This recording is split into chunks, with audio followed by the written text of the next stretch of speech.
Pada debat publik kedua pasangan calon gubernur dan wakil gubernur Sumsel yang diselenggarakan oleh KPU Sumatera Selatan di Hotel Novotel Palembang pada Minggu malam, RA Anita Nuringhati calon wakil gubernur Sumsel nomor urut 3 mengatakan visi misi yang disampaikan merupakan harapan dari masyarakat selama kunjungan ke-17 kabupaten kota di Sumatera Selatan.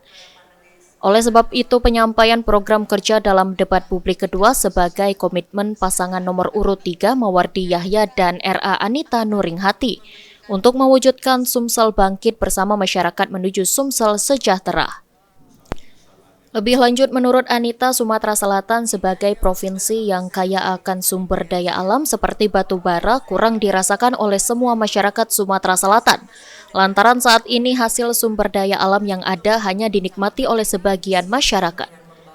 Dengan hadirnya mata hati di Pilkada Sumsel, Anita berkomitmen mengembalikan kesejahteraan dan hak-hak masyarakat melalui pemetaan infrastruktur jalan dan jembatan agar konektivitas dari satu daerah ke daerah lain lebih mudah diakses sehingga tidak ada daerah yang tertinggal. Kami betul-betul keliling 17 kabupaten kota, itulah yang diinginkan oleh seluruh masyarakat. Mengembalikan kejayaan Sumatera Selatan, mengembalikan hak masyarakat, sekolah berobat gratis itu yang selalu didengungkan, dan infrastruktur yang merata. Konektivitas, tidak ada lagi daerah yang terpencil. Konektivitas tidak hanya jalan yang mulus saya sampaikan, tapi juga jembatan, karena ternyata pembangunan jembatan itu yang mereka sangat harapkan. Sementara itu, calon gubernur Sumatera Selatan nomor urut 3 Mawardi Yahya mengatakan dari hasil debat kedua masyarakat sudah bisa menilai dari segi kualitas dan program kerja untuk membawa Sumatera Selatan lebih baik untuk 5 tahun ke depan. Saya kira masyarakat kita tidak ada yang bodoh lagi.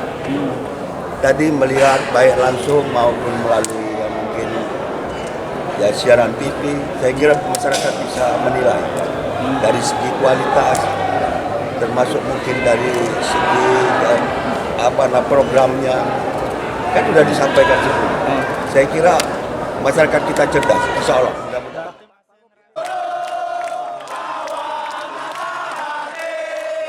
Eki Saputra, PAL TV.